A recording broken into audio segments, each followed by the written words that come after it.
तो आज मैं आपको एक अनोखी रहस्यमय कहानी सुनाऊंगा। अगर आप चैनल पर नए हैं तो अभी सब्सक्राइब कर ले तथा कहानी पूरा देखें। अंत में एक अनोखा रहस्य छुपा है। धन्यवाद। तो सुनिए। ये कहानी उस युग की है जब देवताओं और असुरों के बीच युद्ध शांत हो चुका था, लेकिन मनुष्य के मन में स्मृति और विस्मृति का संघर्ष जारी था। हिमालय की तलहटी में बोध गया के पास एक छोटा सा गांव था, जहां शून्य नाम का एक अंधा बालक रहता था। शून्य जन्म से देख नहीं सकता था, लेकिन उसमें एक विलक्षण प्रतिभा थी। वह मिट्टी की सुगंध से बता सकता था कि पास में कौन सा पौधा है और हवा के स्पर्श से बता सकता था कि आने वाला समय कैसा होगा। गांव के बच्चे उसे चिढ़ाते थे क्योंकि वह मूर्तियों के सामने बैठकर घंटों चुपचाप हाथ फैलाए बैठा रहता था। लोग पूछते, शून्य तू मांगता क्या है? न तेरे पास आंखें हैं न धन। शून्य उत्तर देता, मैं मांगता नहीं हूँ, मैं महादेव को महसूस करता हूँ। लोग उन्हें पत्थरों में देखते हैं, मैं उन्हें उनके द्वारा बन आई गई इस हवा में ढूंढता हूँ। उस समय के एक प्रसिद्ध मूर्तिकार दक्ष ने गांव में महादेव की एक ऐसी भव्य मूर्ति बनाई थी जो पूरी तरह काले पत्थर की थी और जिस पर बेशकीमती रत्न जड़े थे। दक्ष को अपनी कला पर बहुत अहंकार था।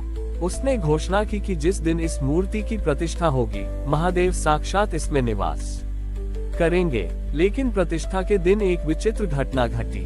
जैसे ही पंडितों ने मंत्र पढ़े, वह भारी पत्थर की मूर्ति बीच से चटक गई। राजा और प्रजा सब डर गए।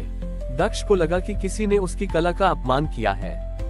उसने क्रोध में आकर कहा, इस गांव में कोई ऐसा पापी है जिसके कारण महादेव इस मूर्ति में नहीं आ रहे? उद्धरण चिन्ह। तभी भीड़ के पीछे से बालक शून्य आगे आया। उसने धीरे से कहा, शिल्पी जी, महादेव पत्थर में नहीं आ रहे क्योंकि आपने पत्थर को भगवान माना है, भगवान को सत्य नहीं। महादेव तो वहाँ है जहाँ अभाव है। दक्ष ने उसका मजाक उड़ाते हुए कहा, तू अंधा बालक मुझे सिखाएगा? यदि तू इतना ही बड़ा भक्त है तो महादेव को प्रकट करके दिखा। शून्य उस टूटी हुई मूर्ति के पास गया। उसने अपना हाथ उस दरार पर रखा और जमीन से थोड़ी सी धूल उठाई। उसने उस धूल को अपने माथे से लगाया और महादेव से प्रार्थना की, प्रभु, मैं देख नहीं सकता कि आप कैसे दिखते हैं, लेकिन मैंने सुना है कि आप भस्म से प्रेम करते हैं। इस धूल में मेरी श्रद्धा की राख मिली है, कृपया इसे स्वीकार करें। जैसे ही शून्य ने वह धूल उस पत्थर की दरार में भरी, वह काली पत्थर की मूर्ति अचानक माटी में बदल गई और उस माटी के ढेर से एक अद्भुत सुगंध उठी, जैसे पहली बारिश के बाद धरती से आती है। उस माटी के बीच से एक दिव्य प्रकाश निकला और स्वयं महादेव एक बालक के रूप में शून्य के सामने खड़े हो गए। महादेव ने शून्य की आंखों को छुआ। शून्य को आंखों की रोशनी तो नहीं मिली, लेकिन उसे वह दिखने लगा जो आंखों वाले भी नहीं देख सकते थे। उसे हर कण में ओम की गूंज दिखने लग बड़ी। महादेव ने दक्ष से कहा, ग्रेटर देन दक्ष, तुमने मुझे स्थिरता पत्थर में बांधना चाहा, लेकिन मैं तो प्रवाह हूँ। शून्य ने मुझे उस धूल में खोजा जिसे लोग पैरों तले रौंदते हैं। याद रखना, जब तक मन में अहंकार का पत्थर रहेगा, मैं वहाँ कभी निवास नहीं करूँगा। मैं वहाँ मिलता हूँ जहाँ मन शून्य खाली होता है। Greater than. वह टूटी हुई मूर्ति अब एक छोटे से मिट्टी के ढेर में बदल गई थी, जहाँ से रोज एक बेलपत्र का पौधा अपने आप उगता था। शून्य अब उस गांव का पथ प्रदर्शक बन गया। उसने सिखाया कि महादेव को पाने के लिए आंखों की नहीं, उस स्पर्श की आवश्यकता है जो आत्मा को छू ले। ये कहानी हमें सिखाती है कि हम ईश्वर को जितनी बड़ी और कीमती चीजों में ढूंढते हैं, वे वास्तव में उतने ही सरल और साधारण भावों में हमारे पास मौजूद होते हैं। शून्य द्वारा महादेव के साक्षात्कार के बाद वह गांव अब बोधग्राम के नाम से प्रसिद्ध हो गया। लेकिन नियति ने एक नई परीक्षा तय कर रखी थी। उस वर्ष बादलों ने जैसे धरती से मुंह मोड़ लिया। पूरे राज्य में भीषण अकाल पड़ा। कुएं सूख गए, जमीन में दरारें पड़ गईं और पशु पक्षी प्यास से दम तोड़ने लगे। राजा और मूर्तिकार दक्ष दोनों असहाय थे। राजा ने शून्य को बुलाया और कहा, बालक, तुम्हारे पास महादेव का आशीर्वाद है। क्या तुम इस मिट्टी के ढेर से हमारे लिए अन्न और जल मांग सकते हो? शून्य उस मिट्टी के ढेर, जो अब एक छोटा सा टीला बन चुका था, के पास गया। उसने देखा कि अकाल की वजह से वहां उगा हुआ वह दिव्य बेलपत्र का पौधा भी मुरझाने लगा है। शून्य ने रोते हुए उस पौधे की जड़ को छुआ। उसे आभास हुआ कि धरती के भीतर की नब्ज थम गई है। शिल्पी दक्ष ने ताना मारते हुए कहा, शून्य, अब तुम्हारी यह मिट्टी काम नहीं आएगी। जल के बिना महादेव भी क्या करेंगे? शून्य ने शांत भाव से उत्तर दिया, महाराज, जल तो धरती के भीतर ही है, बस वह हमारे लालच के कारण नीचे उतर गया है। हमने प्रकृति से केवल लेना सीखा है, उसे कुछ देना नहीं। शून्य ने उसी मिट्टी के ढेर से एक मुट्ठी धूल उठाए और उसे हवा में उछाल दिया। उसने गांव वालों से कहा, आज हम महादेव की पूजा जल से नहीं, अपने पसीने से करेंगे।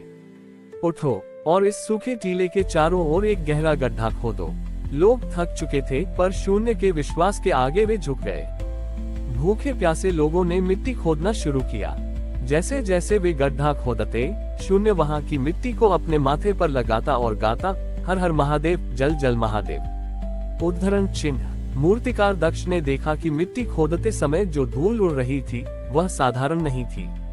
वह धूल हवा में मिलकर बादलों का रूप ले रही थी। शाम होते होते जब गड्ढा बहुत गहरा हो गया, तब भी जल की एक बूंद नहीं निकली। लोग निराश होकर बैठने लगे। तभी शून्य स्वयं उस गड्ढे के भीतर उतरा। उसने अपनी लाठी से जमीन के एक बिंदु पर प्रहार किया और वहीं बैठ गया। उसने कहा, प्रभु, अगर मेरा शून्य होना सत्य है तो इस प्यासी धरती को अपनी जटाओं का एक अंश दे। अचानक उस मिट्टी के टीले से एक सोता स्प्रिंग फूटा। वह जल इतना शीतल और मीठा था कि जिसे पीते ही लोग की थकान मिट गई।